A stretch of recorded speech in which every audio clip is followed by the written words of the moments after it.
ಆತ್ಮೀಯ ವಿದ್ಯಾರ್ಥಿಗಳೇ, ನಾನು ನಿಮ್ಮ ಅನುಷಿತ ದೇವರನವದಗಿ ಅನುಷಿತ ಪಾಲಿಟಿ ಕ್ಲಾಸಸ್ಗೆ ಸ್ವಾಗತ.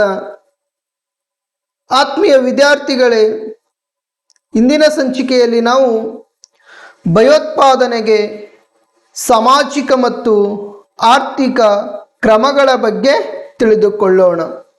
ಭಯೋತ್ಪಾದನೆಗೆ ಸಾಮಾಜಿಕ ಮತ್ತು ಆರ್ಥಿಕ ಕ್ರಮಗಳ ಬಗ್ಗೆ ನಾವು ತಿಳಿದುಕೊಳ್ಳೋಣ. ಸ್ನೇಹಿತರೆ, ಇದು ಸಹಿತ ಅತಿ ಹೆಚ್ಚು ಬಾರಿ 5 ಅಂಕಕ್ಕೆ ಕೇಳಿರ್ತಕ್ಕಂಥ ಪ್ರಶ್ನೆಯಾಗಿದೆ. ಎಷ್ಟು ಅಂಕಕ್ಕೆ ಕೇಳುವಂಥ ಪ್ರಶ್ನೆಯಾಗಿದೆ ಅಂದರೆ 5 ಅಂಕಕ್ಕೆ ಕೇಳುವಂಥ ಪ್ರಶ್ನೆಯಾಗಿದೆ. ಸ್ನೇಹಿತರೆ, ನಾವು ಇವತ್ತು ಯಾವುದೇ ಪ್ರಶ್ನೆ ಪತ್ರಿಕೆಯನ್ನು ತೆಗೆದುಕೊಂಡು ನೋಡ್ರಿ. ನಾವು ಇವತ್ತು 2015ರಿಂದ ಹಿಡಿದು 2025ರವರೆಗೆ ನಾವು ಕೆಲವೊಂದಿಷ್ಟು ಪ್ರಶ್ನೆ ಪತ್ರಿಕೆಗಳನ್ನು ತೆಗೆದುಕೊಂಡು ನೋಡಿದರೆ ಈ ಪ್ರಶ್ನೆ ಏನಪ್ಪ ಅಂದ್ರೆ ಅತಿ ಹೆಚ್ಚು ಬಾರಿ ಪರೀಕ್ಷೆಯಲ್ಲಿ ಕೇಳಿರ್ತಕ್ಕಂಥ ಪ್ರಶ್ನೆ.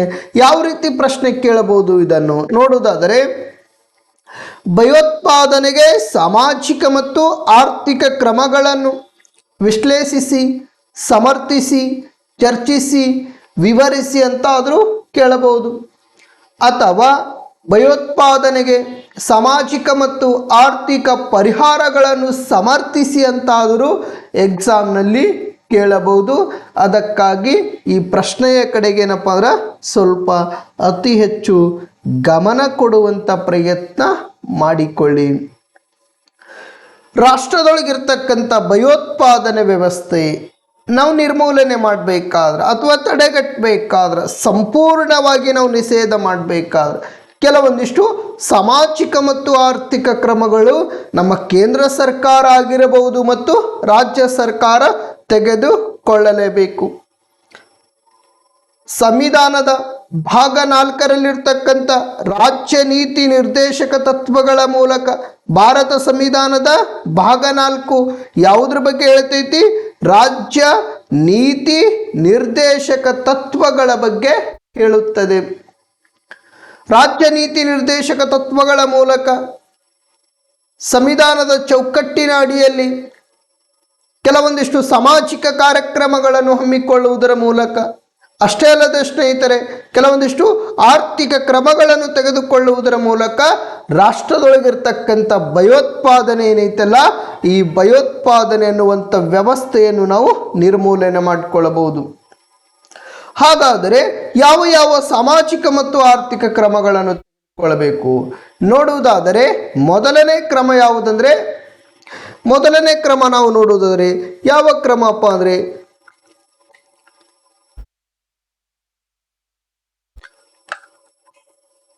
ಮೊದಲನೇ ಕ್ರಮ ಸಾಮಾಜಿಕ ಜೀವನಕ್ಕೆ ಅವಕಾಶ. ಯಾವ ಜೀವನಕ್ಕೆ ಅವಕಾಶ? ಸಾಮಾಜಿಕ ಜೀವನಕ್ಕೆ ಅವಕಾಶವನ್ನು ಒದಗಿಸಿ ಕೊಡಬೇಕು. ರಾಷ್ಟ್ರದೊಳಗ ಭಯೋತ್ಪಾದನೆ ಅನ್ನುವಂಥ ವ್ಯವಸ್ಥೆಯನ್ನು, ಯಾವ ವ್ಯವಸ್ಥೆಯನ್ನು? ಭಯೋತ್ಪಾದನೆ ಅನ್ನುವಂಥ ವ್ಯವಸ್ಥೆಯನ್ನು ನಾವು ನಿರ್ಮೂಲನೆ ಮಾಡ್ಕೊಳ್ಬೇಕಪ್ಪ ಅಂದರೆ ರಾಷ್ಟ್ರದೊಳಗಿರ್ತಕ್ಕಂಥ ನಾವು ಕೆಲವೊಂದಿಷ್ಟು ಸಾಮಾಜಿಕ ಮತ್ತು ಆರ್ಥಿಕ ಕ್ರಮಗಳನ್ನು ತೆಗೆದುಕೊಳ್ಳಬೇಕು. ಆ ಸಾಮಾಜಿಕ ಮತ್ತು ಆರ್ಥಿಕ ಕ್ರಮಗಳಲ್ಲಿ ಮೊದಲನೇ ಸಾಮಾಜಿಕ ಕ್ರಮ ಯಾವುದಪ್ಪ ಅಂದರೆ ಸಾಮಾಜಿಕ ಜೀವನಕ್ಕೆ ಅವಕಾಶವನ್ನು ಒದಗಿಸಿಕೊಡಬೇಕು. ಯಾವ ಜೀವನಕ್ಕೆ ಅವಕಾಶ ಒದಗಿಸಿಕೊಡ್ಬೇಕಪ್ಪ ಅಂದರೆ ಸಾಮಾಜಿಕ ಜೀವನಕ್ಕೆ ಅವಕಾಶವನ್ನು ಒದಗಿಸಿಕೊಡಬೇಕು.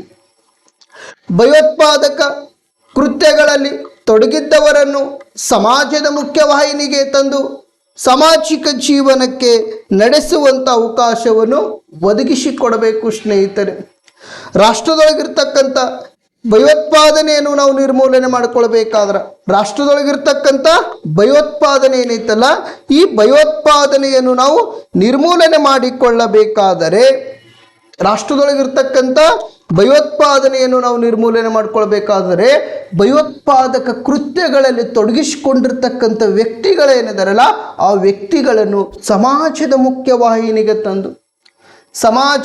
ಮುಖ್ಯವಾಹಿನಿಗೆ ತಂದು ಅವರಿಗೆ ಸಾಮಾಜಿಕ ಜೀವನವನ್ನು ನಡೆಸಲು ಅವಕಾಶವನ್ನು ಒದಗಿಸಿಕೊಡಬೇಕು.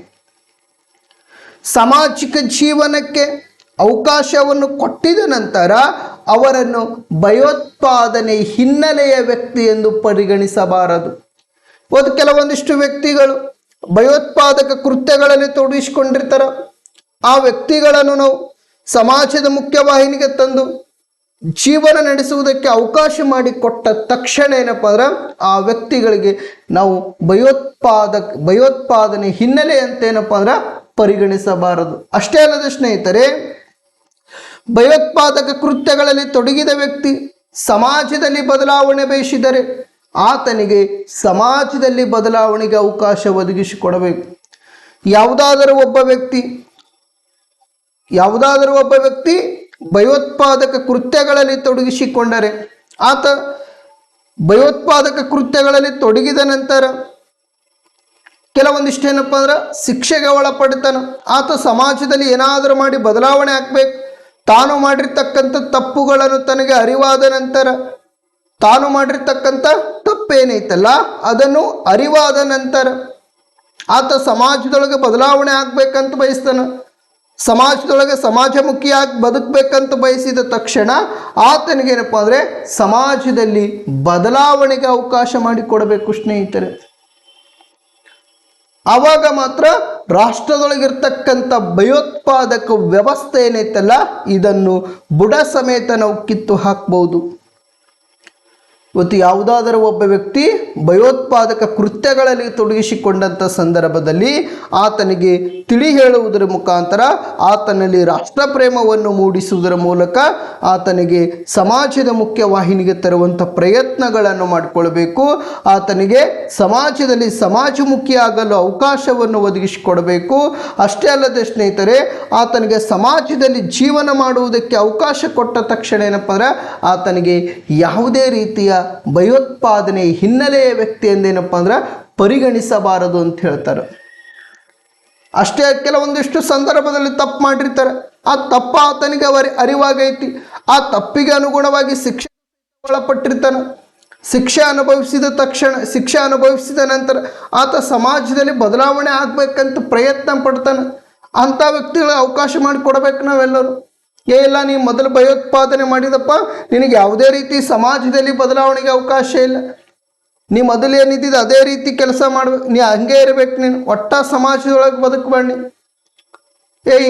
ಈತ ಏನಪ್ಪ ಭಯೋತ್ಪಾದಕ ಚಟುವಟಿಕೆಗಳಲ್ಲಿ ತೊಡಗಿಸ್ಕೊಂಡು ನೀವು ಜೊತೆ ಯಾರೂ ಸಂಬಂಧ ಬೆಳೆಸಬೇಡ್ರಿ, ಯಾರು ಗೆಳೆತನ ಬೆಳೆಸಬೇಡ್ರಿ, ಯಾರೋ ಒಂದು ಜೋಡಿ ಒಡನಾಟವನ್ನು ಹೊಂದಬೇಡ್ರಿ ಅಂತ ಏನಪ್ಪ ಅಂದ್ರೆ ನಿರ್ಬಂಧಗಳನ್ನು ಹೇರಿಕೆ ಮಾಡಂಗಿಲ್ಲ. ಆತ ತಪ್ಪು ಮಾಡ್ಯಾನ, ಆ ತಪ್ಪಿಗೆ ಅನುಗುಣವಾಗಿ ಶಿಕ್ಷೆಯನ್ನು ಅನುಭವಿಸ್ಯಾನ. ಶಿಕ್ಷೆ ಅನುಭವಿಸಿದ ತಕ್ಷಣ ಏನಪ್ಪ ಅಂದ್ರೆ ಆತ ಬದಲಾವಣೆ ಆಗ್ಬೇಕಂತ ಪ್ರಯತ್ನ ಮಾಡಾಕತ್ತಾನೆ.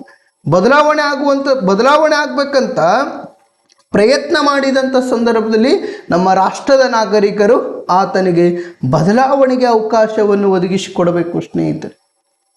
ಆತನಿಗೇನಪ್ಪ ಅಂದ್ರೆ ಬದಲಾವಣೆಗೆ ಅವಕಾಶ ಒದಗಿಸಿಕೊಡಬೇಕು. ನಕ್ಸಲರು, ನಮ್ಮ ಕರ್ನಾಟಕದ ಕೆಲವೊಂದಿಷ್ಟು ನಕ್ಸಲರು ಮುಖ್ಯಮಂತ್ರಿಯವರಿಗೆ, ಸನ್ಮಾನ್ಯ ಶ್ರೀ ಸಿದ್ದರಾಮಯ್ಯನವರಿಗೆ ಪತ್ರವನ್ನು ಬರೆದು ನಾವು ಸಮಾಜದಲ್ಲಿ ಬದಲಾವಣೆ ಆಗ್ಬೇಕಂತ ಪ್ರಯತ್ನ ಮಾಡಿದ್ದೆವು.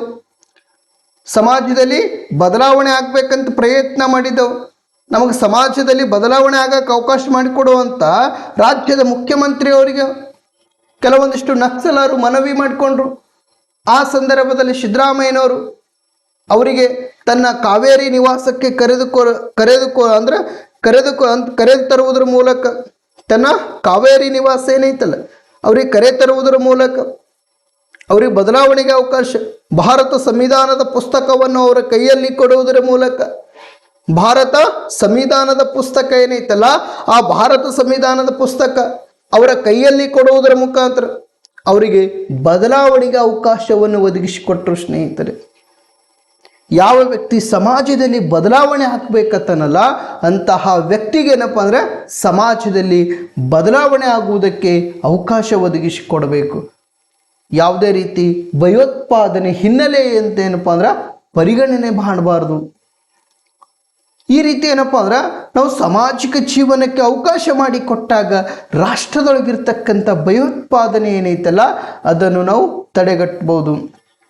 ಇನ್ನು ಎರಡನೇ ಅಂಶ ಯಾವುದಪ್ಪ ಅಂದರೆ ಶಿಕ್ಷಣ ಸ್ನೇಹಿತರೆ. ಎರಡನೇ ಅಂಶ ಯಾವುದು? ಶಿಕ್ಷಣ ಸೌಲಭ್ಯಗಳಿಂದ ವಂಚಿತರಾದ ಜನರು ಶಿಕ್ಷಣ ಸೌಲಭ್ಯಗಳಿಂದ ವಂಚಿತರಾದ ಜನರು ಭಯೋತ್ಪಾದಕ ಸಂಘಟನೆಗಳ ಪ್ರಚೋದನೆಕಾರಿ ಹೇಳಿಕೆಯಿಂದ ಭಯೋತ್ಪಾದಕ ಕೃತ್ಯಗಳಲ್ಲಿ ತೊಡಗುತ್ತಿದ್ದಾರೆ ಸ್ನೇಹಿತರೆ. ಬಡತನದಿಂದ ಬಳಲುವಂತ ನಾಗರಿಕರು, ಅಕ್ಷರದ ಪರಿಜ್ಞಾನ ಇಲ್ಲದೆ ಇರತಕ್ಕಂಥ ನಾಗರಿಕರು, ಅಕ್ಷರದ ಪರಿಜ್ಞಾನ ಇಲ್ಲದೆ ಇರತಕ್ಕಂಥ ನಾಗರಿಕರು ಅಂದ್ರೆ ಶಿಕ್ಷಣದಿಂದ ವಂಚಿತರಾಗಿರ್ತಕ್ಕಂಥ ನಾಗರಿಕರು, ಕೆಲವೊಂದಿಷ್ಟು ಭಯೋತ್ಪಾದಕ ಸಂಘಟನೆಗಳು ಪ್ರಚೋದನೆಕಾರಿ ಹೇಳಿಕೆಗಳನ್ನು ಕೊಡ್ತಾರೆ. ಆ ಪ್ರಚೋದನೆಕಾರಿ ಹೇಳಿಕೆಯಿಂದ ಏನಪ್ಪ ಅಂದ್ರೆ ಕೆಲವೊಂದಿಷ್ಟು ಮುಗ್ಧ ನಾಗರಿಕರೇನದರಲ್ಲ, ಅಕ್ಷರದ ಪರಿಜ್ಞಾನ ಇಲ್ಲದೆ ಇರತಕ್ಕಂಥ ನಾಗರಿಕರೇನದರಲ್ಲ, ದೇಶಾಭಿಮಾನವನ್ನು ಹೊಂದದೇ ಇರತಕ್ಕಂಥ ನಾಗರಿಕರೇನಿದಾರಲ್ಲ ಅಂತಹ ನಾಗರಿಕರೇನಪ್ಪ ಅಂದ್ರೆ ಭಯೋತ್ಪಾದಕ ಕೃತ್ಯಗಳಲ್ಲಿ ತೊಡಗಿಸಿಕೊಳ್ಳುವಂಥ ಪ್ರಯತ್ನ ಮಾಡ್ತಾರೆ. ಆ ನಾಗರಿಕರಿಗೆ ಶಿಕ್ಷಣದ ಬಗ್ಗೆ ಅರಿವಿತ್ತಪ್ಪ, ಅಕ್ಷರದ ಬಗ್ಗೆ ಅರಿವಿತ್ತಪ್ಪ, ಅಕ್ಷರದ ಪರಿಜ್ಞಾನ ಇದ್ದರೆ ಆತ ತನ್ನ ತನವನ್ನು ಅರಿಯುವಂಥ ಪ್ರಯತ್ನಗಳನ್ನು ಮಾಡ್ತಾನೆ. ಅಷ್ಟೇ ಅಲ್ಲದೆ ಸ್ನೇಹಿತರೆ, ಯಾವುದಾದ್ರೂ ಒಬ್ಬ ವ್ಯಕ್ತಿ ಹೇಳುವಂಥ ಹೇಳಿಕೆ ಆಗಿರಬಹುದು, ಮಾತಾಗಿರಬಹುದು, ಅದರ ಸಕಾರಾತ್ಮಕವಾಗಿ ಆಗಿರ್ಬೋದು, ನಕಾರಾತ್ಮಕವಾಗಿ ಆಗಿರ್ಬೋದು ವಿಚಾರ ಮಾಡುವಂಥ ಪ್ರಯತ್ನಗಳನ್ನು ಮಾಡ್ಕೊಳ್ತಾರೆ. ಒಂದು ವೇಳೆ ಅವರಿಗೆ ಅಕ್ಷರದ ಪರಿಜ್ಞಾನ ಇರಲಿಲ್ಲಪ್ಪ ಅಂದ್ರೆ ಅಥವಾ ಶಿಕ್ಷಣದ ಪರಿಜ್ಞಾನನೇ ಇರಲಿಲ್ಲಪ್ಪ ಅಂದ್ರೆ ಆ ಭಯೋತ್ಪಾದಕ ಕೊಡುವಂಥ ಪ್ರಚೋದನೆಕಾರಿ ಹೇಳಿಕೆ ಏನೈತಲ್ಲ, ಆ ಪ್ರಚೋದನೆಕಾರಿ ಹೇಳಿಕೆಯಿಂದ ಭಯೋತ್ಪಾದಕ ಕೃತ್ಯಗಳಲ್ಲಿ ತೊಡಗಿಸಿಕೊಳ್ಳುವಂಥ ಪ್ರಯತ್ನಗಳು ನಮ್ಮ ರಾಷ್ಟ್ರಗಳಲ್ಲಿ ನಾವು ಕಂಡುಕೊಳ್ಬಹುದು. ಅಷ್ಟೇ ಅಲ್ಲದ ಸ್ನೇಹಿತರೆ, ಯುವಕರಿಗೆ ಚಿಕ್ಕ ವಯಸ್ಸಿನಲ್ಲಿ ನಾವು ನೈತಿಕ ಮತ್ತು ರಾಷ್ಟ್ರೀಯ ಅರಿವನ್ನು ಮೂಡಿಸುವಂಥ ಶಿಕ್ಷಣ ಕೊಡಬೇಕು. ನಾವು ನಮ್ಮ ರಾಷ್ಟ್ರದಲ್ಲಿರ್ತಕ್ಕಂಥ ಯುವ ಪೀಳಿಗೆ ಭಯೋತ್ಪಾದನೆ ಚಟುವಟಿಕೆಗಳಲ್ಲಿ ತೊಡಗಿಸಿಕೊಳ್ಳಬಾರ್ದಪ್ಪ ಅಂದ್ರೆ ಅಂತಹ ಯುವಕರಿಗೆ ಮತ್ತು ಯುವತಿಯರಿಗೆ ನಾವೇನು ಮಾಡ್ಕೊಳ್ಬೇಕು, ಚಿಕ್ಕ ವಯಸ್ಸಿನಲ್ಲಿಯೇ ರಾಷ್ಟ್ರೀಯ ಅರಿವನ್ನು ಮೂಡಿಸುವಂಥ ಪ್ರಯತ್ನ ಮಾಡಬೇಕು. ನೈತಿಕ ಶಿಕ್ಷಣವನ್ನು ನೀಡುವಂಥ ಪ್ರಯತ್ನಗಳನ್ನು ಮಾಡಿಕೊಳ್ಬೇಕು. ಈ ರಾಷ್ಟ್ರಪ್ರೇಮ ಶಿಕ್ಷಣ ಆಗಿರಬಹುದು ಅಥವಾ ನೈತಿಕ ಶಿಕ್ಷಣ ನೀಡುವುದರ ಮುಖಾಂತರ ಏನಪ್ಪ ಅಂದರೆ ಯುವಕರನ್ನು ಜಾಗೃತಿ ಮಾಡಿಸುವುದರ ಮೂಲಕ ನಾವು ಭಯೋತ್ಪಾದಕ ಚಟುವಟಿಕೆಯಿಂದ ಅವರನ್ನು ವಂಚಿತರನ್ನಾಗುವಂಥ ಪ್ರಯತ್ನಗಳು ಮಾಡಿಕೊಳ್ಬೇಕು. ಚಿಕ್ಕ ವಯಸ್ಸಿನಲ್ಲಿ ಅವರಿಗೆ ರಾಷ್ಟ್ರ ಪ್ರೇಮದ ಬಗ್ಗೆ, ನಮ್ಮ ರಾಷ್ಟ್ರದ ಮಣ್ಣಿನ ಗುಣದ ಬಗ್ಗೆ ನಾವು ಅವರಿಗೆ ಅರಿವು ಮೂಡಿಸಬೇಕು. ನಮ್ಮ ರಾಷ್ಟ್ರದಲ್ಲಿರ್ತಕ್ಕಂಥ ಸಂವಿಧಾನದ ಬಗ್ಗೆ ನಾವು ಅವರಿಗೆ ಅರಿವನ್ನು ಮೂಡಿಸಬೇಕು. ನಮ್ಮ ರಾಷ್ಟ್ರದಲ್ಲಿರ್ತಕ್ಕಂಥ ಪ್ರಜಾಪ್ರಭುತ್ವ ಮೌಲ್ಯಗಳ ಬಗ್ಗೆ ಯುವಕರಿಗೆ ಅರಿವು ಮೂಡಿಸಬೇಕು. ನಮ್ಮ ರಾಷ್ಟ್ರದಲ್ಲಿರ್ತಕ್ಕಂಥ ಕೆಲವೊಂದಿಷ್ಟು ಆದರ್ಶ ನಾಯಕರ ಬಗ್ಗೆ ನಾವು ಅರಿವು ಮೂಡಿಸಬೇಕು. ನಮ್ಮ ರಾಷ್ಟ್ರಕ್ಕೆ ಕೊಡುಗೆ ಕೊಟ್ಟಿರ್ತಕ್ಕಂಥ ಮಹಾನ್ ಚಿಂತಕರ ಬಗ್ಗೆ, ಮಹಾನ್ ನಾಯಕರ ಬಗ್ಗೆ, ಅಥವಾ ಇನ್ನಿತರೆ ಕೆಲವೊಂದಿಷ್ಟು ಮಹಿಳೆಯರ ಬಗ್ಗೆ, ಇವತ್ತು ನಮ್ಮ ಶಿಕ್ಷಣದ ಬಗ್ಗೆ ಜಾಗೃತಿ ಮೂಡಿಸಿರ್ತಕ್ಕಂಥ ಸಾವಿತ್ರಿಬಾಯಿ ಫುಲೆ ಅಂತ ಮಹಿಳೆ ಆಗಿರಬಹುದು, ಸರೋಜಿನಿ ನಾಯ್ಡು ಅವರಾಗಿರಬಹುದು, ಇನ್ನಿತರ ಹಲವಾರು ಮಹಿಳೆಯರ ಬಗ್ಗೆ ಏನಪ್ಪ ಅಂದರೆ ಜಾಗೃತಿ ಮೂಡಿಸುವಂಥ ಪ್ರಯತ್ನ ನಮ್ಮ ಏನಪ್ಪ ಅಂದರೆ ನಮ್ಮ ರಾಷ್ಟ್ರದ ನಾಗರಿಕರು ಮಾಡಿಕೊಳ್ಳಬೇಕು. ಚಿಕ್ಕ ವಯಸ್ಸಿನಲ್ಲಿಯೇ ಮಕ್ಕಳಿಗೆ ನಾವು ನೈತಿಕ ಶಿಕ್ಷಣ ನೀಡಿದೆವಪ್ಪ ಅಂದ್ರೆ, ರಾಷ್ಟ್ರೀಯ ಶಿಕ್ಷಣ ನೀಡಿದೆವಪ್ಪ ಅಂದ್ರೆ, ರಾಷ್ಟ್ರ ಪ್ರೇಮದ ಶಿಕ್ಷಣವನ್ನು ನೀಡಿದೆವಪ್ಪ ಅಂದ್ರೆ ನಮ್ಮ ಯುವ ಜನಾಂಗ ಏನೈತಲ್ಲ ಯಾವುದೇ ರೀತಿಯ ಭಯೋತ್ಪಾದಕ ಚಟುವಟಿಕೆಗಳಲ್ಲಿ ತೊಡಗಿಸಿಕೊಳ್ಳುವುದಿಲ್ಲ. ಯಾವುದೇ ರೀತಿಯ ಭಯೋತ್ಪಾದಕ ಚಟುವಟಿಕೆಗಳಲ್ಲಿ ತೊಡಗಿಸಿಕೊಳ್ಳಂಗಿಲ್ಲ. ನೆಕ್ಸ್ಟ್ ಮೂರನೇ ಅಂಶ ಯಾವುದಂದ್ರೆ ಉದ್ಯೋಗ ಅವಕಾಶ. ಮೂರನೇ ಅಂಶ ಯಾವುದಂದ್ರೆ ಉದ್ಯೋಗ ಅವಕಾಶ.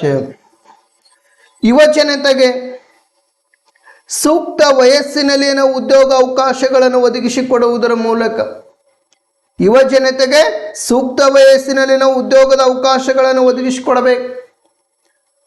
ಪ್ರಸ್ತುತ ದಿನಮಾನಗಳಲ್ಲಾಗಿರಬಹುದು ಅಥವಾ ಮುಂದೆ ಆಗಿರಬಹುದು, ನಾವು ನಮ್ಮ ಯುವ ಜನತೆ ಏನೈತಲ್ಲ ಆ ಯುವ ಜನತೆಗೆ ಸೂಕ್ತ ವಯಸ್ಸಿನಲ್ಲಿ ನಾವು ಉದ್ಯೋಗದ ಅವಕಾಶವನ್ನು ಒದಗಿಸಿಕೊಟ್ಟವಪ್ಪ ಅಂದ್ರೆ ಆ ಯುವಕ ಮತ್ತು ಯುವತಿಯರು ಏನಿದಾರಲ್ಲ ಅವರು ಯಾವುದೇ ರೀತಿಯ ಪ್ರಜಾಸತ್ತಾತ್ಮಕ ವಿರೋಧಿ ಚಟುವಟಿಕೆಗಳಲ್ಲಿ ತೊಡಗಿಸಿಕೊಳ್ಳುವುದಿಲ್ಲ. ಅಷ್ಟೇ ಅಲ್ಲದೆ ಸ್ನೇಹಿತರೆ, ದೇಶ ವಿರೋಧಿ ಕೃತ್ಯಗಳಲ್ಲಿ ಸಹಿತ ನಾವು ತೊಡಗಿಸಿಕೊಳ್ಳಂಗಿಲ್ಲ. ನಮ್ಮ ಯುವ ಜನತೆಗೆ ಸೂಕ್ತ ವಯಸ್ಸಿನಲ್ಲಿ ಅವರಿಗೆ ಉದ್ಯೋಗದ ಅವಕಾಶ ಕೊಡಲಿಲ್ಲಪ್ಪ ಅಂದ್ರೆ ಅವರು ಪ್ರಜಾಸತ್ತಾತ್ಮಕ ವಿರೋಧಿ ಚಟುವಟಿಕೆಗಳಲ್ಲಿ ತೊಡಗಿಸಿಕೊಳ್ಳಬಹುದು, ಕಾನೂನು ಬಾಹಿರ ಚಟುವಟಿಕೆಗಳಲ್ಲಿ ತೊಡಗಿಸಿಕೊಳ್ಳಬಹುದು, ಸಂವಿಧಾನವನ್ನು ಮೀರಿ ವರ್ತಿಸುವಂಥ ಪ್ರಯತ್ನಗಳನ್ನು ಆಗ್ಬೋದು, ದೇಶ ವಿರೋಧಿ ಕೃತ್ಯಗಳಲ್ಲಿ ಸಹಿತ ತೊಡಗಿಸಿಕೊಳ್ಳಬಹುದು. ಇಂತಹ ಕೃತ್ಯಗಳನ್ನು ನಾವು ತಡೆಗಟ್ಟಬೇಕಪ್ಪ ಅಂದ್ರೆ ಅಥವಾ ನಿಯಂತ್ರಣ ಮಾಡಬೇಕಾದ್ರೆ ನಮ್ಮ ಯುವ ಜನಾಂಗಕ್ಕೆ ಸೂಕ್ತ ವಯಸ್ಸಿನಲ್ಲಿ ಅವರಿಗೆ ಉದ್ಯೋಗದ ಅವಕಾಶವನ್ನು ಒದಗಿಸಿಕೊಡಬೇಕು.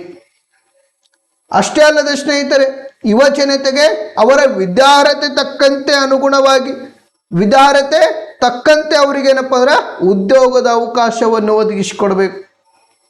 ಇವತ್ತ MA-BEd ಮುಗಿಸ್ಯಾನಪ್ಪ ಅಂದ್ರೆ ಆತನಿಗೇನಪ್ಪ ಅಂದ್ರೆ ಕಾಲೇಜಿನ ಉಪನ್ಯಾಸಕ ಹುದ್ದೆಯನ್ನು ಒದಗಿಸಿಕೊಡ್ಬೇಕು. ಆತ ಏನಪ್ಪ ಅಂದ್ರೆ ಪದವಿ ಮುಗಿಸಿದ್ದಾನಪ್ಪ ಅಂದ್ರೆ ಆತನಿಗೇನಪ್ಪ ಅಂದ್ರೆ ಅದಕ್ಕೆ ತಕ್ಕಂತೆ FDA ಹುದ್ದೆಗಳನ್ನು ಒದಗಿಸಿಕೊಡ್ಬೇಕು. ನೆಕ್ಸ್ಟ್ ಏನಪ್ಪ ಅಂದ್ರೆ ಆತ ದ್ವಿತೀಯ PUC ಮುಗಿಸಿದ್ದಾನಪ್ಪ ಅಂದ್ರೆ ಆತನಿಗೇನು ಕೊಡಬೇಕಪ್ಪ ಅಂದರೆ SDA ಹುದ್ದೆಗಳನ್ನು ಒದಗಿಸಿಕೊಡ್ಬೇಕು. ನೆಕ್ಸ್ಟ್ ಏನಪ್ಪ ಅಂದರೆ ಇವತ್ತು ಯಾವುದೋ ಒಬ್ಬ ವ್ಯಕ್ತಿಗಳನ್ನು ಕರೆದುಕೊಂಡು ಬಂದು ನಾವು ಪದವಿ ಪೂರ್ವ ಕಾಲೇಜಿನಲ್ಲಿ ಬೋಧನೆಯನ್ನು ಮಾಡಬೇಕಾದ್ರೆ ಅದಕ್ಕೆ ಬೇಕಾಗಿರ್ತಕ್ಕಂಥ ಅರ್ಹತೆ ಏನೈತಿ, MA ಮತ್ತು BEd ಕಂಪಲ್ಸರಿ ಆಗಲೇಬೇಕು. ಯಾವುದೋ ಒಬ್ಬ ವ್ಯಕ್ತಿಯನ್ನು ತಂದು ನಾವು ಪದವಿ ಮುಗಿಸಿರ್ತಕ್ಕಂಥ ವ್ಯಕ್ತಿ ಆಗಿರ್ಬೋದು, ಬರೀ ಸ್ನಾತಕೋತ್ತರ ಮುಗಿಸಿರ್ತಕ್ಕಂಥ ವ್ಯಕ್ತಿಗಳನ್ನು ತಂದು ನಾವು ಬೋಧನೆ ಮಾಡೋಕೆ ಹಚ್ಚಿದವಪ್ಪ ಅಂದ್ರೆ ಆ ವಿದ್ಯಾರ್ಥಿಗಳಿಗೆ ನಾವು ಪರಿಣಾಮಕಾರಿಯಾಗಿ ನಾವು ಬೋಧನೆ ಮಾಡೋಕ್ಕೆ ಬೋಧನೆ ಮಾಡುವುದಕ್ಕಾಗುವುದಿಲ್ಲ. ಇಲ್ಲೇನಪ್ಪ ಅಂದ್ರೆ ವಿದ್ಯಾರ್ಹತೆ ಅನುಗುಣವಾಗಿ ಉದ್ಯೋಗದ ಅವಕಾಶವನ್ನು ಒದಗಿಸಿಕೊಡಬೇಕು ಸ್ನೇಹಿತರೆ. ವಿದ್ಯಾರ್ಹತೆ ಅನುಗುಣವಾಗಿ ನಮ್ಮ ಕರ್ನಾಟಕ ರಾಜ್ಯದೊಳಗೆ ಪ್ರಸ್ತುತ ನಾವು ತೆಗೆದುಕೊಳ್ಬೇಕು 2019ರಿಂದ 2025ರವರೆಗೆ ನಮ್ಮ ರಾಜ್ಯದೊಳಗೆ ಯಾವುದೇ ರೀತಿಯ ಉದ್ಯೋಗ ಕರೆದಿಲ್ಲ. ರಾಜ್ಯ ಸರ್ಕಾರ ಸನ್ಮಾನ್ಯ ಶ್ರೀ ಸಿದ್ದರಾಮಯ್ಯನ ನೇತೃತ್ವದ ಸರ್ಕಾರ, ಕಾಂಗ್ರೆಸ್ ಸರ್ಕಾರ, ಇವರು ಭರವಸೆ ಕೊಟ್ಟಿದ್ರು, ವರ್ಷಕ್ಕೆ ನಾವು ಇಂತಿಷ್ಟೇ ಹುದ್ದೆಗಳನ್ನು ಕರೆದುಕೊಳ್ತೇವಪ್ಪ ತನ್ನದಾಗಿರ್ತಕ್ಕಂಥ ಪ್ರಣಾಳಿಕೆಗಳ ಮೂಲಕ ಏನಪ್ಪ ಅಂದ್ರೆ ಯುವಕರನ್ನು ತನ್ನ ಕಡೆ ಸೆಳೆಯುವಂಥ ಪ್ರಯತ್ನಗಳನ್ನು ಮಾಡಿಕೊಂಡಿದ್ದರು ಸ್ನೇಹಿತರೆ. ಇಲ್ಲಿ ಕರೆಂಟ್ ಹೋಗೈತಿ, ಒಂದು 2 ನಿಮಿಷ ನೋಡೋಣ.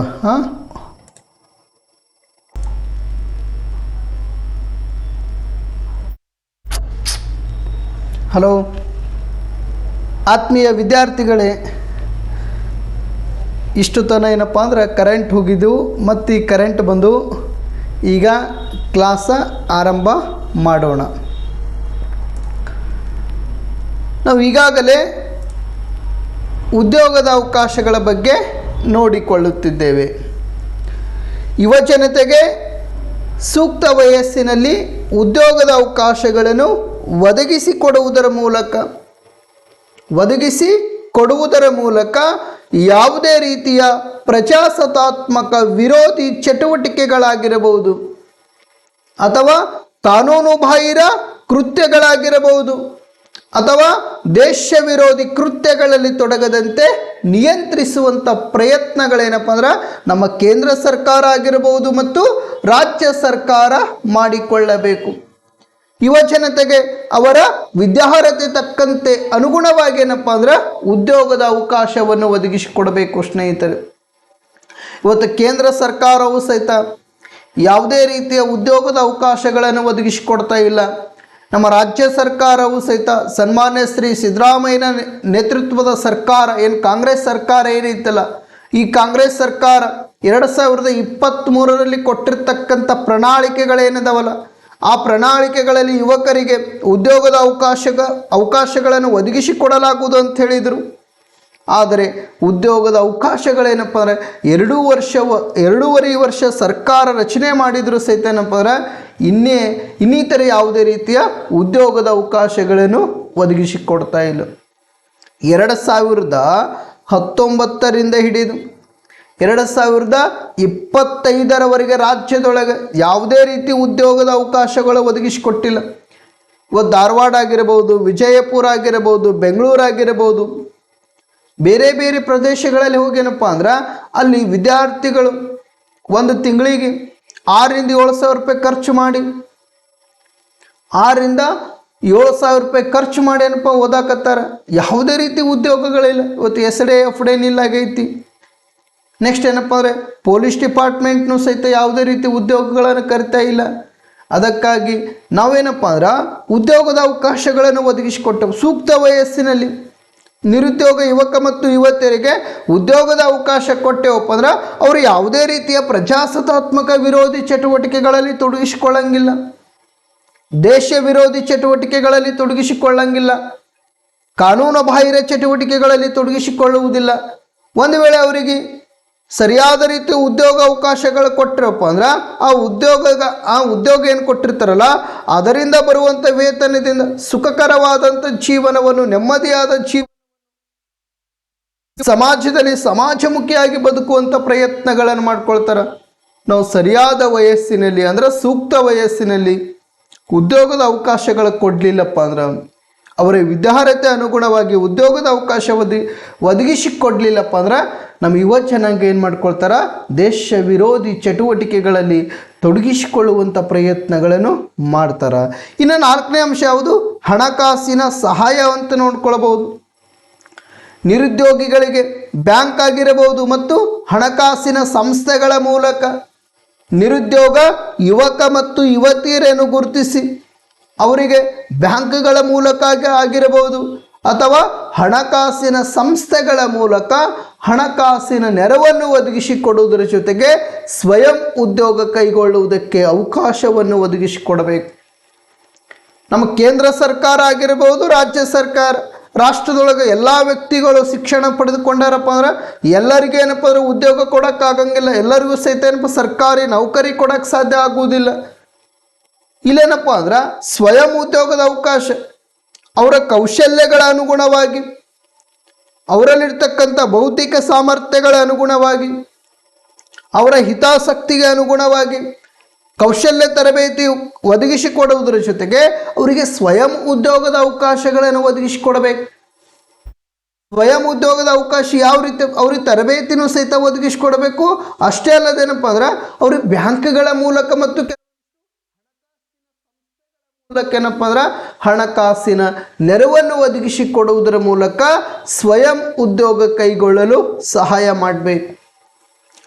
ನಿರುದ್ಯೋಗಿಗಳಿಗೆ ಹಣಕಾಸಿನ ಸಹಾಯ ನೀಡುವುದರ ಮೂಲಕ ಭಯೋತ್ಪಾದಕ ಚಟುವಟಿಕೆಗಳಲ್ಲಿ ತೊಡಗದಂತೆ ನಿಯಂತ್ರಿಸಬೇಕು. ಸ್ನೇಹಿತರೆ, ಕೆಲವೊಂದಿಷ್ಟು ಮೂಲಭೂತವಾದಿಗಳೇನಿದಾರಲ್ಲ ಅಥವಾ ಕೆಲವೊಂದಿಷ್ಟು ಧಾರ್ಮಿಕವಾದಿಗಳೇನಿದಾರಲ್ಲ, ಕೆಲವೊಂದಿಷ್ಟು ಭಯೋತ್ಪಾದಕರೇನಿದಾರಲ್ಲ, ಉದ್ಯೋಗದಿಂದ ವಂಚಿತರಾಗಿರ್ತಕ್ಕಂಥ ವ್ಯಕ್ತಿಯನ್ನೇನಪ್ಪ ಅಂದ್ರೆ ಗುರಿಯಾಗಿಸಿಕೊಳ್ಳುವುದರ ಜೊತೆಗೆ ಅವರನ್ನು ದುರುಪಯೋಗ ಪಡಿಸಿಕೊಳ್ಳುವಂಥ ಪ್ರಯತ್ನಗಳನ್ನು ಮಾಡ್ಕೊಳ್ತಾರೆ. ನಾವು ವಿದ್ಯಾರ್ಥಿಗಳಿಗೆ ವಿದ್ಯಾರ್ಹತೆ ಅನುಗುಣವಾಗಿ ಉದ್ಯೋಗ ಕಲ್ಪಿಸಿಕೊಟ್ಟೇವಪ್ಪ ಅಂದ್ರೆ, ಒಂದು ವೇಳೆ ಅವರು ಸರ್ಕಾರಿ ನೌಕರಿ ಒದಗಿಸಿಕೊಡ್ಲಿಲ್ಲಪ್ಪ ಅಂದ್ರೆ ಅವ್ರಿಗೇನಪ್ಪ ಅಂದ್ರೆ ಬ್ಯಾಂಕ್ಗಳ ಮೂಲಕ ಮತ್ತು ಹಣಕಾಸಿನ ಸಂಸ್ಥೆಗಳ ಮೂಲಕ ಹಣಕಾಸಿನ ನೆರವನ್ನು ಒದಗಿಸಿಕೊಡಬೇಕು ಅವರಿಗೆ. ಇವತ್ತು ಎಷ್ಟೋ ಯುವಕರು ಮತ್ತು ಯುವತಿಯರು ಸರ್ಕಾರಗಳು ಉದ್ಯೋಗವನ್ನು ಕರೀಲಾರದೇನಪ್ಪ ಅಂದ್ರೆ ತಟಸ್ಥವಾದಂಥ ನೀತಿಯನ್ನು ಅನುಸರಿಸ್ಕೊತಾರೆ. ಇವತ್ತು ಸರ್ಕಾರದ ವಿರುದ್ಧ ಪ್ರತಿಭಟನೆ ಮಾಡಬೇಕಂತ ಪ್ರಯತ್ನ ಮಾಡಿದ್ರೆ ಸರ್ಕಾರ ಅದಕ್ಕೆ ಪರ್ಮಿಷನ್ ಕೊಡ್ತಾ ಇಲ್ಲ. 2019ರಿಂದ ಹಿಡಿದು 2025ರವರೆಗೆ ಯಾವುದೇ ರೀತಿ ಉದ್ಯೋಗನೇ ಇಲ್ಲ, ನೋಟಿಫಿಕೇಶನ್ ಮಾಡಿಲ್ಲ. ಇವತ್ತು ನಮ್ಮ ರಾಜ್ಯ ಸರ್ಕಾರ ವಿಚಾರ ಮಾಡಿಕೊಂಡು 6 ವರ್ಷದ ತನಕ ಇವರೇನಿಲ್ಲ. ಒಬ್ಬ ವ್ಯಕ್ತಿ ಸತ್ತಾನಪ್ಪ ಅಂದ್ರೆ, ಒಬ್ಬ ವ್ಯಕ್ತಿ ಈಗ HY ಮೇಟಿ ಏನಪ್ಪ ಅಂದ್ರೆ ಬಾಗಲಕೋಟೆ ಕ್ಷೇತ್ರದಿಂದ HY ಮೇಟಿ ಅವ್ರು ಏನಿದಾರಲ್ಲ, ರಾಮನೂರು ಶಿಷ್ಯರು ಏನಿದಾರಲ್ಲ, ಇವ್ರೇನಪ್ಪ ಅಂದ್ರೆ ಡೆತ್ ಆಗ್ಯಾರಪ್ಪ ಅಂದ್ರೆ 6 ತಿಂಗಳ ಒಳಗಾಗಿ ಉಪಚುನಾವಣೆ ಮಾಡ್ತಾರೆ. ಇವರು 6 ತಿಂಗಳ ಒಳಗಾಗಿ ಉಪಚುನಾವಣೆ ಇಲ್ಲಿ ಈ ರೀತಿ ಮಾಡ್ತಾರೆ. ಅದೇ ನಾವು ಇಲ್ಲಿ ಪೋಸ್ಟ್ಗಳು ಸುಮಾರು 2 ಲಕ್ಷಕ್ಕಿಂತ ಅಧಿಕ ಹುದ್ದೆಗಳು ಖಾಲಿ ಅದಾವೆ ನಮ್ಮ ರಾಜ್ಯ ಸರ್ಕಾರದಲ್ಲಿ. 2 ಲಕ್ಷಕ್ಕಿಂತ ಅಧಿಕ ಹುದ್ದೆಗಳು ಖಾಲಿ ಇದ್ದರೂ ಸಹಿತ ಯಾವುದೇ ರೀತಿ ನೋಟಿಫಿಕೇಶನ್ ಇಲ್ಲ. ಇವತ್ತು ಎಷ್ಟೋ ಮಕ್ಕಳೇನಪ್ಪ ಅಂದ್ರೆ, ಇವತ್ತು ಪಲ್ಲವಿ ಅನ್ನುವಂಥ ಮಹಿಳೆ, ಬಳ್ಳಾರಿ ಮೂಲದ ಒಬ್ಬ ಯುವತಿ ಟ್ರೈನಿಗೆ ಏನಪ್ಪ ಅಂದರೆ ತಲೆ ಕೊಡುವುದರ ಮುಖಾಂತರ ತನ್ನ ಪ್ರಾಣವನ್ನು ಬಿಟ್ಟಳು. ಇವತ್ತು ಕೆಲವೊಂದಿಷ್ಟು ಯುವಕರು ನೇಣು ಹಾಕಿಕೊಳ್ಳುವುದರ ಮುಖಾಂತರ ತನ್ನ ಪ್ರಾಣವನ್ನು ಬಿಡ್ತಾ ಇದ್ದಾರೆ. ರಾಜ್ಯ ಸರ್ಕಾರ ಆದಷ್ಟು ಬೇಗನೆ ಎಚ್ಚೆತ್ತುಕೊಳ್ಳಲಿಲ್ಲ ಅಂದರೆ ಮುಂದೊಂದು ದಿನ ರಾಜ್ಯ ಸರ್ಕಾರಕ್ಕೆ ನೇಪಾಳದಲ್ಲಿ ಆಗಿರ್ತಕ್ಕಂಥ ಘಟನೆ ಏನೈತಲ್ಲ, ಕರ್ನಾಟಕ ರಾಜ್ಯದಲ್ಲಿ ಮರುಕಳಿಸಬಹುದು. ಅದಕ್ಕಾಗಿ ನಮ್ಮ ಯುವಕ ಮತ್ತು ಯುವತಿಯರಿಗೆ ಅಂದರೆ ನಿರುದ್ಯೋಗ ಯುವಕ ಮತ್ತು ಯುವತಿಯರಿಗೆ ಅವರು ಸೂಕ್ತ ವಯಸ್ಸಿನಲ್ಲಿ ಉದ್ಯೋಗದ ಅವಕಾಶ ಕೊಡ್ರಿ. ಒಂದು ವೇಳೆ ನಿಮಗೆ ಉದ್ಯೋಗ ಕೊಡೋಕ್ಕಾಗಲಿಲ್ಲ, ಅವ್ರಿಗೆ ಕೌಶಲ್ಯ ತರಬೇತಿ ಕೊಡ್ರಿ. ಕೌಶಲ್ಯ ತರಬೇತಿ ಕೊಡೋದ್ರ ಮುಖಾಂತರ ಅವರು ಬ್ಯಾಂಕ್ಗಳ ಮೂಲಕ ಅಥವಾ ಹಣಕಾಸಿನ ಸಂಸ್ಥೆಗಳ ಮೂಲಕ ಹಣಕಾಸಿನ ನೆರವನ್ನು ನೀಡಿ ಅವರಿಗೆ ಸ್ವಯಂ ಉದ್ಯೋಗ ಆದ್ರೆ ಕೈಗೊಳ್ತಾರೆ. ಒಂದು ವೇಳೆ ನೀವೇನೂ ಮಾಡಲಿಲ್ಲಪ್ಪ ಅಂದ್ರೆ ಅವರು ದೇಶ ವಿರೋಧಿ ಚಟುವಟಿಕೆಗಳಲ್ಲಿ ತೊಡಗಿಸ್ಕೊಳ್ತಾರೆ. ಭಯೋತ್ಪಾದಕರು ಅಂಥ ವ್ಯಕ್ತಿಗಳನ್ನು ಗುರಿಯಾಗಿಸ್ಕೊಂಡು ಬಿಡ್ತಾರೆ. ಇಲ್ಲ, ನೀವು ನಮ್ಮ ಕಡೆ ಬನ್ನಿರಿ, ನೀವು ಭಯೋತ್ಪಾದಕ ಚಟುವಟಿಕೆಗಳಲ್ಲಿ ತೊಡಗಿಸ್ಕೊಂಡ್ರಿ, ನಿಮ್ಮ ವರ್ಷಕ್ಕೆ ಇಂತಿಷ್ಟು ಅಮೌಂಟ್ ಕೊಡ್ತೇವೆ ನಾವು. ಈ ರೀತಿ ಅವರಿಗೆ ಆಮಿಷಗಳನ್ನು ಒಡ್ಡುವಂಥ ಪ್ರಯತ್ನ ಮಾಡ್ತಾರೆ. ಅವರಲ್ಲಿ ಆಸೆಗಳನ್ನು ಬಿತ್ತುವಂಥ ಪ್ರಯತ್ನಗಳನ್ನು ಮಾಡ್ತಾರೆ. ಈ ರೀತಿ ಮಾಡಿದ್ರಪ್ಪ ಅಂದ್ರೆ ಆ ಯುವಕ ಮತ್ತು ಯುವತಿಯರು ದೇಶ ವಿರೋಧಿ ಚಟುವಟಿಕೆಗಳಲ್ಲಿ ತೊಡಗಿಸಿಕೊಳ್ತಾರೆ. ಆ ದೇಶ ವಿರೋಧಿ ಚಟುವಟಿಕೆಗಳಿಂದ ಅವರನ್ನು ವಂಚಿತರನ್ನಾಗಿ ಮಾಡ್ಬೇಕು ಅಂದ್ರೆ ಆ ದೇಶ ವಿರೋಧಿ ಚಟುವಟಿಕೆಗಳಿಂದ ಅವರನ್ನು ಮುಕ್ತಿಯನ್ನಾಗಿ ಮಾಡಬೇಕಪ್ಪ ಅಂದ್ರೆ ಏನಪ್ಪ ಅಂದ್ರೆ ಆದಷ್ಟು ಬೇಗನೆ ಅವರಿಗೆ ಉದ್ಯೋಗದ ಅವಕಾಶಗಳನ್ನು ಒದಗಿಸಿಕೊಡೋದ್ರ ಮೂಲಕ ಅವರಿಗೆ ಸ್ವಯಂ ಉದ್ಯೋಗವನ್ನು ಕೈಗೊಳ್ಳಲುಗೋಸ್ಕರ ಹಣಕಾಸಿನ ನೆರವನ್ನು ಒದಗಿಸಿಕೊಡುವಂಥ ಪ್ರಯತ್ನ ಮಾಡಿಕೊಳ್ಬೇಕು ಸ್ನೇಹಿತರೆ. ಆವಾಗಲೇ ಮಾತ್ರ ರಾಷ್ಟ್ರದೊಳಗಿರ್ತಕ್ಕಂಥ ಭಯೋತ್ಪಾದನೆ ಏನೈತಲ್ಲ ಅದನ್ನು ನಿರ್ಮೂಲನೆ ಮಾಡಿಕೊಳ್ಳಬಹುದು. ಇನ್ನು ಆರ್ಥಿಕ ಅಸಮಾನತೆ, ಐದನೇ ಅಂಶ ಯಾವುದು? ಆರ್ಥಿಕ ಸಮಾನತೆಯನ್ನು ಒದಗಿಸಿಕೊಡ್ಬೇಕು. ಅಸಮಾನತೆ ಅಲ್ಲ, ಸಮಾನತೆಯನ್ನು ಒದಗಿಸಿಕೊಡ್ಬೇಕು. ನಮ್ಮ ರಾಷ್ಟ್ರದೊಳಗಿರ್ತಕ್ಕಂಥ ಆರ್ಥಿಕ ಅಸಮಾನತೆ ಏನೈತಲ್ಲ, ಈ ಆರ್ಥಿಕ ಅಸಮಾನತೆ ಇಂದಿನ ಭಯೋತ್ಪಾದಕ ಚಟುವಟಿಕೆಗೆ ಬಹುಮುಖ್ಯ ಕಾರಣವಾಗಿದೆ. ಇವತ್ತು ಸಂಪತ್ತು, ರಾಷ್ಟ್ರದ ಸಂಪತ್ತು ಇವತ್ತು ಕೆಲವೇ ವ್ಯಕ್ತಿಗಳ ಕೈಯಲ್ಲಿ ಕೇಂದ್ರೀಕೃತವಾಗಿದೆ ಸ್ನೇಹಿತರೆ. ನಮ್ಮ ರಾಷ್ಟ್ರದ ಸಂಪತ್ತು ಏನೈತಲ್ಲ, ನಮ್ಮ ರಾಷ್ಟ್ರದ ಸಂಪತ್ತು ಕೆಲವು ವ್ಯಕ್ತಿಗಳ ಕೈಯಲ್ಲಿ ಕೇಂದ್ರೀಕೃತವಾಗಿದೆ. ಇವತ್ತು ರಾಜಕಾರಣಿಗಳಾಗಿರಬಹುದು, ಬಂಡವಾಳಶಾಹಿಗಳಾಗಿರಬಹುದು, ಅಥವಾ ಅಧಿಕಾರಿಗಳ ಕೈಯಲ್ಲಿ ಏನಪ್ಪ ಅಂದ್ರೆ ಇಡೀ ರಾಷ್ಟ್ರದ ಆರ್ಥಿಕತೆ ಏನಪ್ಪ ಅಂದ್ರೆ ಕೇಂದ್ರೀಕೃತವಾಗಿದೆ.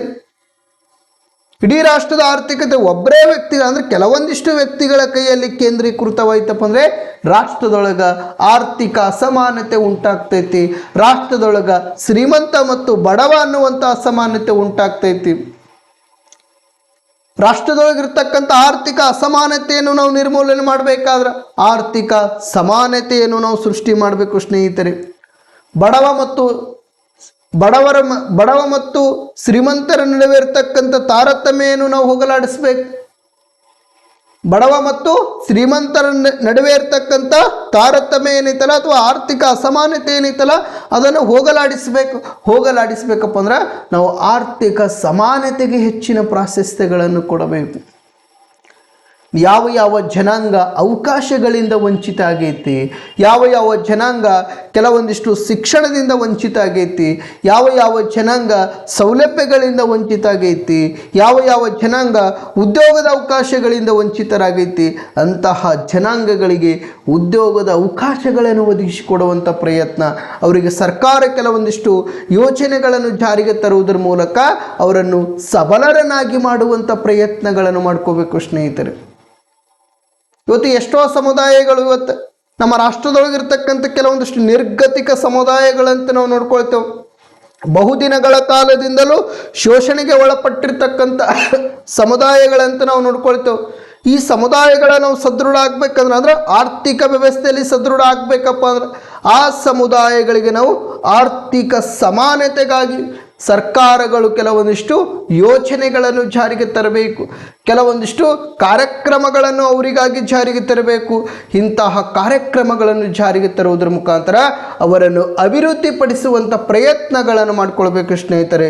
ನಮ್ಮ ರಾಷ್ಟ್ರದೊಳಗಿರ್ತಕ್ಕಂಥ ಆರ್ಥಿಕ ಅಸಮಾನತೆ ನಾವು ನಿರ್ಮೂಲನೆ ಮಾಡಿಕೊಂಡೇವಪ್ಪ ಅಂದರೆ ರಾಷ್ಟ್ರದೊಳಗಿರ್ತಕ್ಕಂಥ ಭಯೋತ್ಪಾದಕ ಕೃತ್ಯಗಳನ್ನು ಸಹಿತ ನಾವೇನು ಮಾಡ್ಬೋದು, ತಡೆಗಟ್ಟಬಹುದು.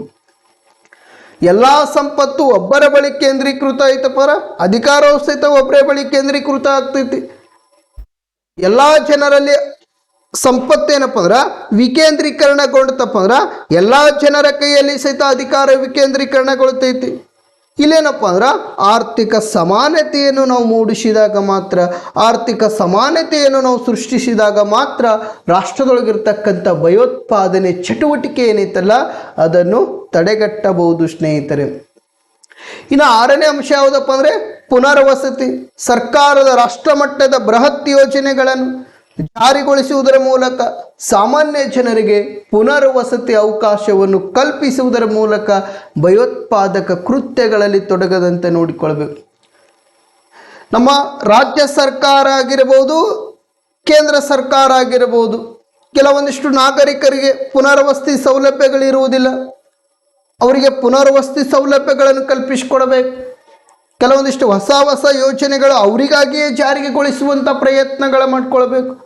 ಯಾವ ಸಮುದಾಯ ಪುನರ್ವಸತಿ ಸೌಲಭ್ಯದಿಂದ ವಂಚಿತ ಆಗೈತು, ಯಾವ ವರ್ಗ ಪುನರ್ವಸತಿ ಸೌಲಭ್ಯದಿಂದ ವಂಚಿತ ಆಗೈತು, ಅಂತಹ ಸಮುದಾಯವನ್ನು ಗುರುತಿಸುವುದರ ಮೂಲಕ ಆ ಸಮುದಾಯಗಳಿಗೆ ಪುನರ್ವಸತಿ ಸೌಲಭ್ಯವನ್ನು ಕಲ್ಪಿಸಿಕೊಡುವುದರ ಮುಖಾಂತರ ಅವರನ್ನು ಭಯೋತ್ಪಾದಕ ಕೃತ್ಯಗಳಲ್ಲಿ ತೊಡಗದಂತೆ ನೋಡುವಂಥ ಜವಾಬ್ದಾರಿ ಯಾರಿಗೈತಪ್ಪ ಅಂದರೆ ಇವತ್ತು ಕೇಂದ್ರ ಸರ್ಕಾರಕ್ಕೂ ಐತಿ ಮತ್ತು ರಾಜ್ಯ ಸರ್ಕಾರಕ್ಕೂ ಐತಿ. ಇನ್ನು ಇದು 7ನೇ ಅಂಶ ಯಾವುದಂದರೆ ಪ್ರಾದೇಶಿಕ ಅಸಮತೋಲನ ನಿರ್ಮೂಲನೆ. ಪ್ರಾದೇಶಿಕ ಅಸಮತೋಲನೆ ನಿರ್ಮೂಲನೆ. ರಾಷ್ಟ್ರದೊಳಗಿರ್ತಕ್ಕಂಥ ಭಯೋತ್ಪಾದನೆಯನ್ನು ನಾವು ತಡೆಗಟ್ಟಬೇಕಪ್ಪ ಅಂದರೆ ಪ್ರಾದೇಶಿಕ ಅಸಮತೋಲನೆ ನಿರ್ಮೂಲನೆ ಮಾಡಿಕೊಳ್ಬೇಕು. ದೇಶದ ಎಲ್ಲ ಭಾಗಗಳು ಸಮಾನವಾಗಿ ಅಭಿವೃದ್ಧಿ ಹೊಂದಿಲ್ಲ ಸ್ನೇಹಿತರೆ. ಇವತ್ತು ಒಕ್ಕೂಟ ಭಾರತದೊಳಗಿರ್ತಕ್ಕಂಥ 28 ರಾಜ್ಯಗಳ ಪಟ್ಟಿಯನ್ನು ತೆಗೆದುಕೊಂಡು ನೋಡ್ರಿ ಮತ್ತು 8 ಕೇಂದ್ರಾಡಳಿತ ಪ್ರದೇಶಗಳ ಪಟ್ಟಿಯನ್ನು ತೆಗೆದುಕೊಂಡು ನೋಡ್ರಿ. ಈ 28 ರಾಜ್ಯಗಳು ಒಂದೇ ಥರನಾಗಿ ಅಭಿವೃದ್ಧಿ ಹೊಂದಿಲ್ಲ. ಈ 8 ಕೇಂದ್ರಾಡಳಿತ ಪ್ರದೇಶಗಳೇನಿದಾವಲ್ಲ, ಈ 8 ಕೇಂದ್ರಾಡಳಿತ ಪ್ರದೇಶಗಳು ಒಂದೇ ಥರವಾಗಿ ಅಭಿವೃದ್ಧಿ ಹೊಂದಿಲ್ಲ ಸ್ನೇಹಿತರೆ. ಅಷ್ಟೇ ಅಲ್ಲದೆ ಸ್ನೇಹಿತರೆ, ಈ 28 ಇವತ್ತು ಕರ್ನಾಟಕ ಅಭಿವೃದ್ಧಿ ಹೊಂದಿದಷ್ಟು ಬಿಹಾರ ರಾಜ್ಯ ಅಭಿವೃದ್ಧಿ ಹೊಂದಿಲ್ಲ, ಸಿಕ್ಕಿಂ ರಾಜ್ಯ ಅಭಿವೃದ್ಧಿ ಹೊಂದಿಲ್ಲ. ಅಷ್ಟೇ ಅಲ್ಲದ ಸ್ನೇಹಿತರೆ, ಕೆಲವೊಂದಿಷ್ಟು ಈಶಾನ್ಯ ರಾಜ್ಯಗಳು ಅಸ್ಸಾಂ ಆಗಿರ್ಬೋದು, ಒಡಿಸ್ಸಾ ಆಗಿರ್ಬೋದು, ಇನ್ನಿತರ ರಾಜ್ಯಗಳೇನಿದಾವಲ್ಲ, ಈ ರಾಜ್ಯಗಳೇನಪ್ಪ ಅಂದ್ರೆ ನಮ್ಮ ಕರ್ನಾಟಕ ರಾಜ್ಯ ಅಭಿವೃದ್ಧಿ ಹೊಂದಿದಷ್ಟು ಕೆಲವೊಂದಿಷ್ಟು ರಾಜ್ಯಗಳು ಅಭಿವೃದ್ಧಿ ಹೊಂದಿಲ್ಲ. ಇವತ್ತು ನಮ್ಮ ಕೇಂದ್ರ ಸರ್ಕಾರ ಹಣ ಕೊಡುವಂಥ ಸಂದರ್ಭದಲ್ಲಿ ತಾರತಮ್ಯ ಮಾಡುವಂಥ ಪ್ರಯತ್ನಗಳು ಮಾಡ್ಕೊಳ್ತೈತಿ. ಇವತ್ತು ನಮ್ಮ ರಾಷ್ಟ್ರದೊಳಗೆ ಪ್ರಸ್ತುತ ಏನಪ್ಪ ಅಂದ್ರೆ ಸಮ್ಮಿಶ್ರ ಸರ್ಕಾರ ಐತಿ. ಪ್ರಸ್ತುತ ಏನಪ್ಪ ಅಂದ್ರೆ ಕೇಂದ್ರ ಸರ್ಕಾರದ ಯಾವ ಸರ್ಕಾರ ಐತಿ? ಇದು ಸಮ್ಮಿಶ್ರ ಸರ್ಕಾರ. BJP ಪಾರ್ಟಿ ಏನೈತಲ್ಲ, ಈ BJP ಪಾರ್ಟಿ JDU ಮತ್ತು TDP ಪಕ್ಷದಿಂದ ಬೆಂಬಲವನ್ನು ಪಡೆದುಕೊಂಡು ಇವತ್ತು ರಾಷ್ಟ್ರದಲ್ಲಿ ಏನಪ್ಪ ಅಂದ್ರೆ ಸರ್ಕಾರವನ್ನು ರಚನೆ ಮಾಡಿದೆ. BJP ಪಾರ್ಟಿ ಅಂದ್ರೆ ನರೇಂದ್ರ ಮೋದಿ ನೇತೃತ್ವದ ಸರ್ಕಾರ ಏನೈತಲ್ಲ, ಈ ನರೇಂದ್ರ ಮೋದಿ ನೇತೃತ್ವದ ಸರ್ಕಾರ JDU ಬಿಹಾರದ ನಿತೀಶ್ ಕುಮಾರ್ ಅವರ ಬೆಂಬಲವನ್ನು ಪಡೆದುಕೊಂಡು, ನೆಕ್ಸ್ಟ್ TDP ಅನ್ನುವಂಥ ಪಾರ್ಟಿ, ತೆಲುಗು ದೇಶಂ ಪಾರ್ಟಿ ಚಂದ್ರಬಾಬು ನಾಯ್ಡು ಅವರ ಬೆಂಬಲವನ್ನು ಪಡೆದುಕೊಂಡು ಏನಪ್ಪ ಅಂದರೆ ಇವತ್ತು ಕೇಂದ್ರದೊಳಗೆ BJP ಏನಪ್ಪ ಅಂದ್ರೆ ಸರ್ಕಾರವನ್ನು ರಚನೆ ಮಾಡಿಕೊಂಡೈತಿ. ಇವತ್ತು ಈ BJP ಅಂದರೆ ಈ ಸರ್ಕಾರ, ಈ ಸಮ್ಮಿಶ್ರ ಸರ್ಕಾರ ಇವತ್ತು ಏನಾದರೂ ಅನುದಾನ ಬಿಡುಗಡೆ ಮಾಡುವಂಥ ಸಂದರ್ಭದಲ್ಲಿ ಇವತ್ತು JDU ಮತ್ತು TDP ಪಕ್ಷಕ್ಕೆ ಕೊಟ್ಟಿರ್ತಕ್ಕಂಥ ಅಂದ್ರೆ ಬಿಹಾರ ಆಗಿರಬಹುದು ಮತ್ತು ಆಂಧ್ರ ಪ್ರದೇಶಕ್ಕೆ ಕೊಟ್ಟಿರ್ತಕ್ಕಂಥ ಅನುದಾನ ನಮ್ಮ ಕರ್ನಾಟಕಕ್ಕೆ ಏನಪ್ಪ ಅಂದ್ರೆ ಒದಗಿಸಿಕೊಡಂಗಿಲ್ಲ. ಇವತ್ತು JDUಕ್ಕೆ ಅಂದರೆ ಬಿಹಾರ ರಾಜ್ಯಕ್ಕೆ ಕೊಟ್ಟಿರ್ತಕ್ಕಂಥ ಅನುದಾನ ಮತ್ತು ಬಿಹಾರ ಆಗಿರಬಹುದು ಮತ್ತು ಆಂಧ್ರ ಪ್ರದೇಶಕ್ಕೆ ಕೊಟ್ಟಿರ್ತಕ್ಕಂಥ ಅನುದಾನ ಏನಪ್ಪ ಅಂದ್ರೆ ನಮ್ಮ ಕರ್ನಾಟಕಕ್ಕೆ ಒದಗಿಸಿಕೊಡಂಗಿಲ್ಲ.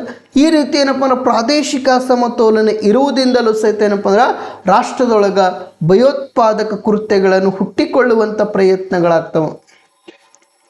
ರಾಷ್ಟ್ರದೊಳಗೇನಪ್ಪ ಅಂದ್ರೆ ಭಯೋತ್ಪಾದಕ ಕೃತ್ಯಗಳು. ಕರ್ನಾಟಕ ಸರ್ಕಾರ ತೆರಿಗೆ ಕಟ್ಟುವಲ್ಲಿ 2ನೇ ಸ್ಥಾನವನ್ನು ಪಡೆದುಕೊಂಡೈತಿ. ಕರ್ನಾಟಕ ಸರ್ಕಾರ ಏನಪ್ಪ ಅಂದ್ರೆ ತೆರಿಗೆ ಕಟ್ಟುವಲ್ಲಿ 2ನೇ ಸ್ಥಾನ ಪಡೆದುಕೊಂಡೈತಪ್ಪ ಅಂದ್ರೆ ಆ ಕರ್ನಾಟಕ ಸರ್ಕಾರ ಹಣ ಕೊಡುವಲ್ಲಿ ಸಹಿತ ಕೇಂದ್ರ ಸರ್ಕಾರ ಎಷ್ಟನೇ ಸ್ಥಾನ? 2ನೇ ಸ್ಥಾನ ಇಡಬೇಕು. ಆದರೆ ಕರ್ನಾಟಕ ಏನಪ್ಪ ಅಂದ್ರೆ ಆ ಕಟ್ಟಿರ್ತಕ್ಕಂಥ ಹಣವನ್ನು ಪಡೆದುಕೊಳ್ಳುವಲ್ಲಿ ಏನಪ್ಪ ಅಂದ್ರೆ ಕೊನೆಯ ಸ್ಥಾನ ಐತಿ. ಈ ರೀತಿ ಏನಪ್ಪ ಅಂದ್ರೆ ಅಸಮತೋಲನೆ ಉಂಟಾದ್ರೆ ಅಲ್ಲಿ ರಾಷ್ಟ್ರದೊಳಗೆ ಏನಾಗ್ತೈತಪ್ಪ ಅಂದ್ರೆ ಭಯೋತ್ಪಾದಕ ಕೃತ್ಯಗಳು ಉಂಟಾಗ್ತವೆ. ಸಾಮಾನ್ಯವಾಗಿ ಬಹುತೇಕ ಭಯೋತ್ಪಾದಕರೇನಪ್ಪ ಅಂದ್ರೆ ಈ ರೀತಿ ಪ್ರಾದೇಶಿಕ ಅಸಮಾನತೆಯಿಂದ ಕೂಡಿದ ಅಭಿವೃದ್ಧಿಯನ್ನು ಕಾಣದ ಪ್ರದೇಶಗಳಿಂದ ಬಂದಿರುತ್ತಾರೆ. ಯಾವ ಯಾವ ರಾಜ್ಯಗಳು ಅಭಿವೃದ್ಧಿ ಹೊಂದಿರುವುದಿಲ್ಲಲ್ಲ, ಯಾವ ಯಾವ ಪ್ರದೇಶಗಳು ಅಭಿವೃದ್ಧಿ ಹೊಂದಿರುವುದಿಲ್ಲ, ಅಂತಹ ಪ್ರದೇಶಗಳಿಂದ ಏನಪ್ಪ ಇವತ್ತ ಭಯೋತ್ಪಾದಕರು ಹುಟ್ಟಿಕೊಳ್ಳುತ್ತಾರೆ ಸ್ನೇಹಿತರೆ. ಇವತ್ತ ನಮ್ಮ ಕೇಂದ್ರ ಸರ್ಕಾರ ಇವತ್ತು ನಾವು ಆಂಧ್ರ ಪ್ರದೇಶಕ್ಕೆ ಯಾವ ರೀತಿ ಅನುದಾನ ಕೊಡ್ತಿರಲ್ಲ, ಬಿಹಾರಕ್ಕೆ ಯಾವ ರೀತಿ ಅನುದಾನ ಕೊಡ್ತಿರಲ್ಲ, ಉತ್ತರ ಪ್ರದೇಶಕ್ಕೆ ಯಾವ ರೀತಿ ಅನುದಾನ ಕೊಡ್ತಿರಲ್ಲ, ಅಷ್ಟೇ ಅಲ್ಲದೆ ನಿಮ್ಮ ರಾಜ್ಯ ಆಗಿರ್ತಕ್ಕಂಥ ಗುಜರಾತಕ್ಕೆ ನೀವು ಯಾವ ರೀತಿ ಅನುದಾನ ಕೊಡ್ತಿರಲ್ಲ, ಕರ್ನಾಟಕಕ್ಕೆ ಅಷ್ಟೇ ಅನುದಾನ ಕೊಟ್ಟರೆ ಏನಪ್ಪ ಅಂದ್ರೆ ರಾಷ್ಟ್ರದೊಳಗೆ ಯಾವುದೇ ರೀತಿ ಪ್ರಾದೇಶಿಕ ಅಸಮತೋಲನೆ ಹುಟ್ಕೊಳ್ಳಂಗಿಲ್ಲ. ಒಂದು ಕೈಗೆ ಸುಣ್ಣ ಒಂದು ಕೈಗೆ ಬೆಣ್ಣೆ ಕೊಡ್ಲಾಕತ್ತಿರಪ್ಪ ಅಂದ್ರೆ ರಾಷ್ಟ್ರದೊಳಗೆ ಏನು ಹುಟ್ಕೊಳ್ತೈತಿ, ಪ್ರಾದೇಶಿಕ ಅಸಮತೋಲನ ಹುಟ್ಕೊಳ್ತೈತಿ. ಪ್ರಾದೇಶಿಕ ಅಸಮತೋಲನ ಹುಟ್ಕೊಳ್ತಪ್ಪ ಅಂದ್ರೆ ಆ ರಾಜ್ಯವನ್ನು ಅಭಿವೃದ್ಧಿ ಮಾಡೋಕ್ಕೆ ಸಾಧ್ಯವಾಗುವುದಿಲ್ಲ. ಇವತ್ತು ಕೇಂದ್ರ ಸರ್ಕಾರದಿಂದ ಬರಬೇಕಾಗಿರ್ತಕ್ಕಂಥ ರಾಜ್ಯ ಸರ್ಕಾರಕ್ಕೆ ಬರಲಿಲ್ಲಪ್ಪ ಅಂದ್ರೆ ಆ ರಾಜ್ಯ ಸರ್ಕಾರ ಏನಪ್ಪ ಅಂದ್ರೆ ಜನರಿಗೆ ಒಂದು ಒಳ್ಳೆ ಕಾರ್ಯಕ್ರಮಗಳನ್ನು ರೂಪಿಸುವುದಕ್ಕೆ ಸಾಧ್ಯ ಆಗುವುದಿಲ್ಲ. ನಾಗರಿಕರಿಗೆ ಕೊಟ್ಟಿರ್ತಕ್ಕಂಥ ಭರವಸೆಗಳನ್ನು ಈಡೇರಿಸುವುದಕ್ಕೆ ಸಾಧ್ಯವಾಗುವುದಿಲ್ಲ. ರಾಜ್ಯದೊಳಗೆ ಸುಗಮವಾಗಿರ್ತಕ್ಕಂಥ ಆಡಳಿತವನ್ನು ನಡೆಸುವುದಕ್ಕೆ ಸಾಧ್ಯವಾಗುವುದಿಲ್ಲ. ನಾಗರಿಕರ ಬೇಡಿಕೆಗಳ ಅನುಗುಣವಾಗಿ ನಾಗರಿಕರ ಬೇಡಿಕೆಗಳನ್ನು ಈಡೇರಿಸುವುದಕ್ಕೆ ಸಾಧ್ಯವಾಗುವುದಿಲ್ಲ. ನಾಗರಿಕರ ಹಿತಾಸಕ್ತಿಗಳನ್ನು ಈಡೇರಿಸುವುದಕ್ಕೆ ಸಾಧ್ಯವಾಗುವುದಿಲ್ಲ. ಈ ರೀತಿ ಏನಪ್ಪ ಅಂದ್ರೆ ಪ್ರಾದೇಶಿಕ ಅಸಮಾನತೆ ಇತ್ತಪ್ಪ ಅಂದ್ರೆ ರಾಷ್ಟ್ರ ಏನಾಗ್ತೈತಿ, ಅಭಿವೃದ್ಧಿ ಹೊಂದುವುದಿಲ್ಲ. ಅಲ್ಲಿ ಭಯೋತ್ಪಾದಕರು ಹುಟ್ಕೊಳ್ತಾರ.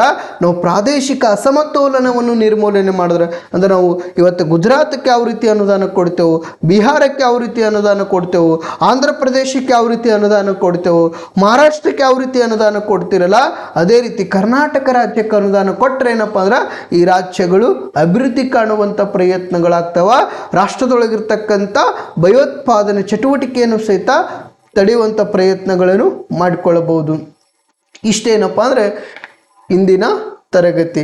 ಇದು ಅತಿ ಹೆಚ್ಚು ಬಾರಿ ಏನಪ್ಪ ಅಂದರೆ ಎಕ್ಸಾಮ್ನಲ್ಲಿ ಕೇಳಿರ್ತಕ್ಕಂಥ ಪ್ರಶ್ನೆ.